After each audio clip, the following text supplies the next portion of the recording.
Hello friends, कुछ बच्चे देखिए पास होने के लिए एग्जाम्स देते हैं, लेकिन कुछ का सपना होता है कि हम ऑल इंडिया रैंक लेकर आएंगे। और अगर आप लोगों का भी सपना है जैन 2027 के अंदर सीए इंटरमीडिएट में ऑल इंडिया रैंक लेकर आने का, तो आज की वीडियो आप लोगों के लिए। किस तरीके से आप रैंक लेकर आ सकते हैं, कौन से मिथ है जिन्हें अपने आप से आपको दूर रखना है, किस तरीके से तैयारी होनी चाहिए, किस तरीके से रिवीजन होनी चाहिए आने वाले 8 महीनों के अंदर जो आपको करनी है, वो सारी बातें मैं यहाँ पर डिस्कस करने वाला हूं। तो आइए वीडियो को स्टार्ट करते हैं बिना किसी देरी के। सर, जैसा कि मैंने कहा 8 महीने का टाइम है, 6 पेपर है आपके पास, और जो बच्चे एग्जाम को क्लियर करते हैं सिर्फ, और जो बच्चे रैंक लेकर आते हैं, उनके अगर आप मार्क्स के डिफरेंस देखेंगे तो 25 से 30 नंबरों का ही यहाँ पर सारा खेल रहता है। तो कैसे हम अपने आप को इन 25 से 30 नंबरों के अंदर लेकर आए, ये हमारा सवाल है जिसका मैं आपको आंसर करने वाला हूं। सबसे पहली बात, आपको 3 चीजें दिमाग में बैठानी होगी।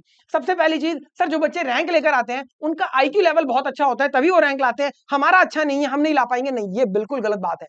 सर जो डिफरेंस आता है वो आता है कि उनकी पढ़ाई करने का तरीका, रिवीजन करने का तरीका अलग होता है, जिस वजह से वो एग्जाम के अंदर बेहतर परफॉर्म करते हैं as compare to the average student.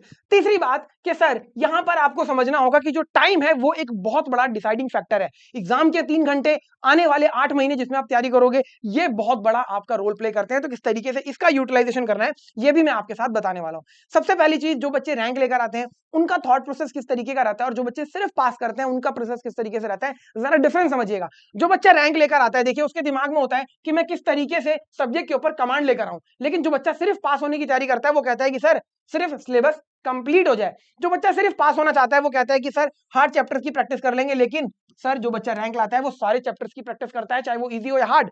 Sir हम सिर्फ एग्जाम हॉल के अंदर ही आंसर की राइटिंग करेंगे, पहले नहीं करेंगे, लेकिन रैंक वाला बच्चा डे 1 से ही राइटिंग प्रैक्टिस के ऊपर फोकस करता है। सर जब हम रिवीजन करते हैं तो सिर्फ रीड कर लेते हैं, रिवीजन हो गई, लेकिन जो बच्चा रैंक की तैयारी करता है वो हर एक, देखिए रिवीजन में अपने जो है लिखने की प्रैक्टिस करता है।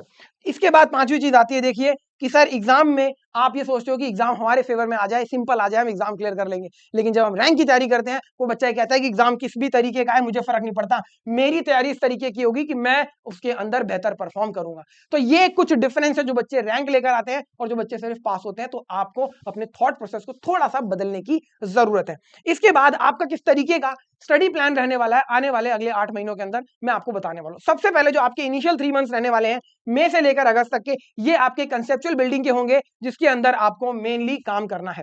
इसके बाद आपका फेज 2 और फेज 3 जो रहने वाला है, ये मेनली रिवीजन पर्पस से रहेगा। किस तरीके से यहाँ पर रिवीजन होगी, किस तरीके से आप कॉन्सेप्ट्स को और स्ट्रॉन्ग करेंगे, आइए जरा डिटेल में बात करते हैं तीनों फेजेस के ऊपर। सबसे पहले मैंने कहा कि मई से अगस्त तक का जो आपके शुरू के 4 महीने हैं, ये बहुत इंपॉर्टेंट है आपकी रैंक के लिए। इसमें आपको सबसे पहला काम अपने कंसेप्ट्स को बहुत अच्छा करना है और उनकी प्रैक्टिस करनी है। कोशिश करेंगे आप 4 से 5 क्वेश्चंस डेली बेसिस पर सॉल्व करें। दूसरी चीज, इंस्टीट्यूट का जो स्टडी मटेरियल है कभी भी इसको इग्नोर नहीं करना, आपको हमेशा इसको प्रैक्टिस करनी है, चाहे पास होना है चाहे रैंक लेकर आनी है, ठीक है जी। तीसरी चीज, आपको हर एक चैप्टर का एक समरी पेज जरूर तैयार करना है जो कि 1 से 2 पेजेस में बन जाएगा, और अगर कुछ चीजें उसमें मिस हो रही हैं, नहीं बना पा रहे हो, तो मतलब सर गलती है कॉन्सेप्टल अंडरस्टैंडिंग के अंदर, आपको उसे ठीक करना होगा। और जब आप रिवीजन करेंगे इसी से करेंगे, बहुत इंपॉर्टेंट है।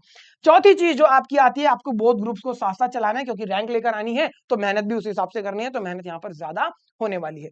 ये आपका देखिए शुरू के 4 महीनों के अंदर आपका काम रहने वाला है। इसके बाद अगर मैं फेज 2 की तरफ आऊं, तो जो भी आपने अभी तक काम करा है इसको आपको और शार्प करना है और अच्छे से रिवाइज करना है। आपका रिवीजन शुरू हो चुका है। सबसे पहले आपको देखिए अपनी जो रिवीजन है वो कहां से करनी है, जो आपने समरी पेज बनाए, क्योंकि वो फास्ट रिवीजन का मेथड होगा। दोबारा से पूरी किताब उठाओगे बहुत स्लो प्रोसेस हो जाएगा।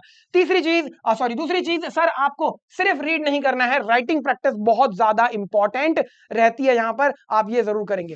इसके बाद अगली चीज, आरटीपी एमटीपी और पास्ट एग्जाम्स के जो क्वेश्चन है कम से कम 5 अटेम्प्ट के, वो आपको जरूर करके जाने हैं। और अगर आपको लगता है कि सर ये सारी चीजें हमें अलग अलग सोर्सेज से कैसे ढूंढनी पड़ेगी, तो परफेक्ट प्रैक्टिस बुक जो हमने निकाली है वो आप ले सकते हैं, जिसके अंदर आपको आरटीपी एमटीपी और पास्ट एग्जाम के क्वेश्चन मिल जाते हैं विद सॉल्यूशंस, आप इसको रेफर कर सकते हैं, ठीक है जी। इसके बाद देखिए आपको आपकी गलतियां पता होनी चाहिए, तो आपको अपनी गलतियां ट्रैक करनी है। कोशिश कीजिए हफ्ते में एक बार आपने जितनी भी रिवीजन करी, जितने भी क्वेश्चन प्रैक्टिस करे हैं, जहां जहां गलतियां हुई हैं वो सारी लिख लीजिए, और जो मेजर गलतियां हैं उनको सबसे पहले ठीक करिए। ये बहुत इंपॉर्टेंट चीज है। आपको लगेगा वेस्टेज ऑफ टाइम है, नहीं, बहुत ज्यादा टाइम इसमें नहीं लगेगा और आप रैंक के लिए बहुत अच्छे से एलिजिबल हो जाते हैं।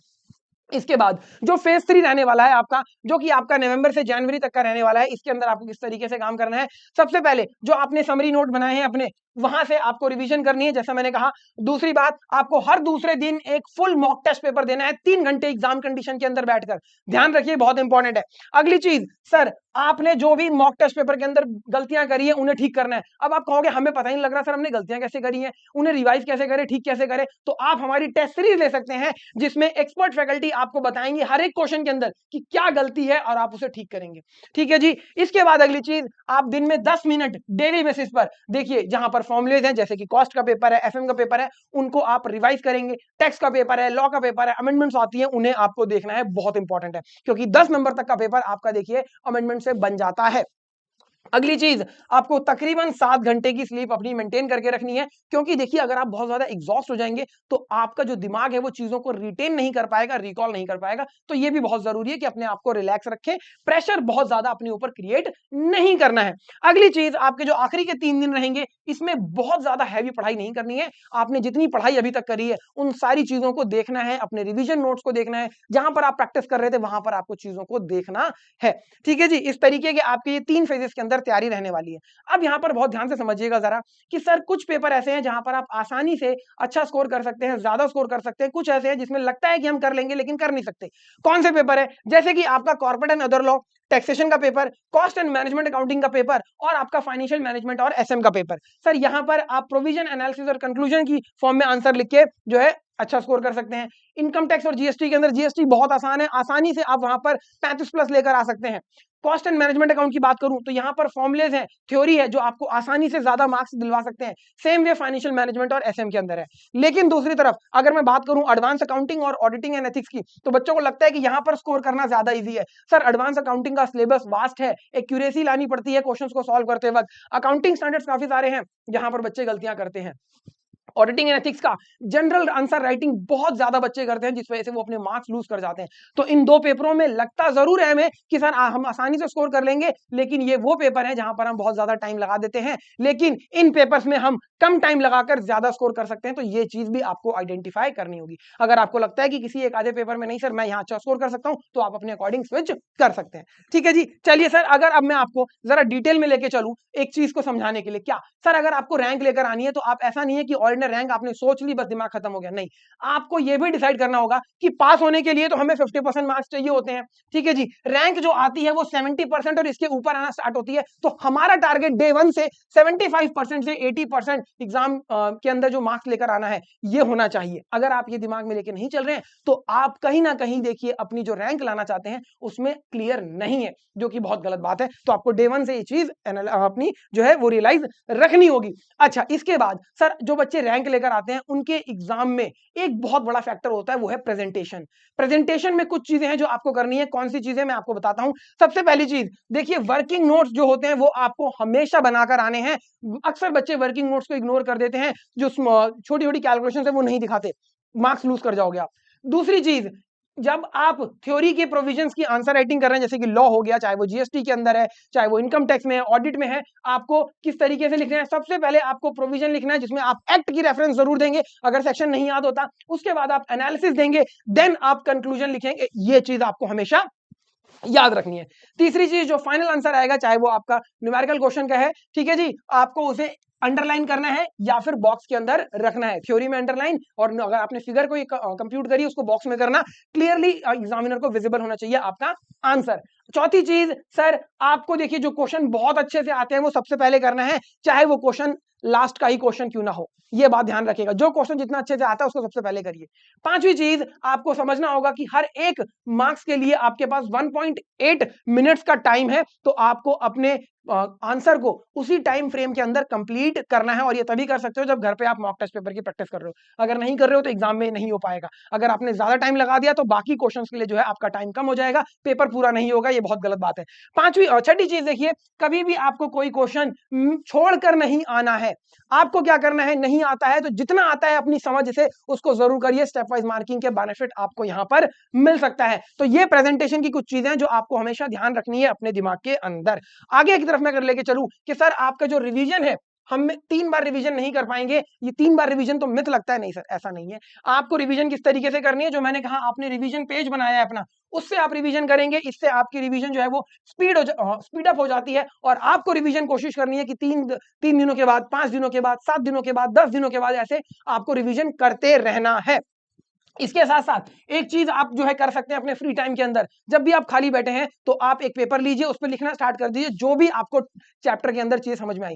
अगर आप ठीक तरीके से लिखते चले गए बहुत अच्छी बात है। आपको लगता है लिखने में दिक्कत हो रही है, सर हम थक गए लिख लिख के, कोई बात नहीं, बोलना शुरू कीजिए। आप अगर आसानी से एक बारी में पूरा कॉन्सेप्ट बोल गए तो मतलब आपको समझ में आ गया है। और अगर कहीं फंस रहे हैं, लिखते वक्त रुक रहे हैं, मतलब अभी आपकी गुंजाइश है उसको और मजबूत करने की। इस तरीके से देखिए अगर आप करेंगे तो आप आसानी से अपने एग्जाम के अंदर कॉन्सेप्ट्स को बेहतर कर सकते हैं। और जो आपने अपनी रिकॉल शीट बनाई है इसके अंदर आपको लगता है कि कुछ चीजें कमी है तो उसको भी आप पूरा करिएगा। ठीक है जी, इस तरीके से आपको अपनी रिवीजन रखनी है, जो कि एक बहुत प्रोडक्टिव वे है देखिए पढ़ने का। इसमें क्या होता है कि आप बोर भी नहीं होते हैं, जब आप पढ़ते पढ़ते थक जाते हैं तब आप ये टेक्निक यूज कर सकते हैं। अगली चीज जो मैं आपको लेके बताता हूं वो है सर कि आप अपना आंसर को किस तरीके से लिखेंगे और अपनी गलतियों को किस तरीके से ठीक करेंगे। जैसा मैंने कहा कि आपको एग्जाम में जाने से पहले कोशिश करनी है हर एक सब्जेक्ट के 4 से 5 मॉक टेस्ट पेपर देने हैं। ठीक है जी, जिसमें आप हमारी टेस्ट सीरीज का यूज कर सकते हैं। इसके साथ साथ कहां पर आपके मार्क्स लूज हो रहे हैं सबसे ज्यादा, ये चीज आइडेंटिफाई करनी है, मतलब अपनी गलतियां पकड़नी है, उन गलतियों को ठीक करना है। और सर इसके बाद दोबारा से आपको टेस्ट देना है। आईसीआई के जो आरटीपी एमटीपी आते हैं, लास्ट 5 ईयर्स के अटेम्प्ट आते हैं, ये वाले क्वेश्चंस आप सबसे ज्यादा इसमें अपनी प्रायोरिटी पे रखेंगे और इस 4 स्टेप्स को जरूर फॉलो करेंगे। आप देखेंगे कि आपकी performance day by day increase होती चली जाएगी। इसके बाद सर कुछ चीजें जो बच्चों को लगता है कि सर मिथ है, वो मिथ आपको अपने दिमाग से बिल्कुल निकाल देने हैं। पहला मिथ कि सर 14 से 16 घंटे एक दिन में पढ़ाई करेंगे तभी रैंक आएगी। नहीं सर, अगर आप प्रोडक्टिवली 8 से 10 घंटे पढ़ लेते हैं तो वो आपके 14 घंटे के बराबर होता है। तो प्रोडक्टिविटी आपको अपनी मेंटेन रखनी है, मिनिमम 8 से 10 घंटे।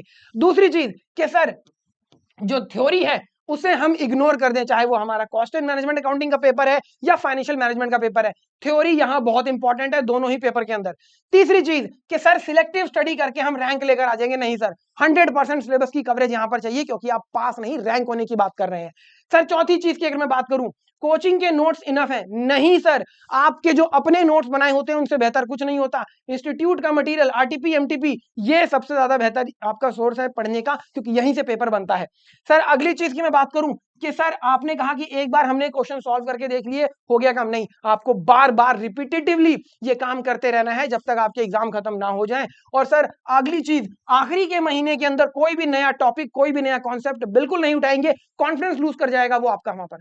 तो आपको ये 6 चीजें बिल्कुल भी नहीं करनी है, ध्यान रखिएगा।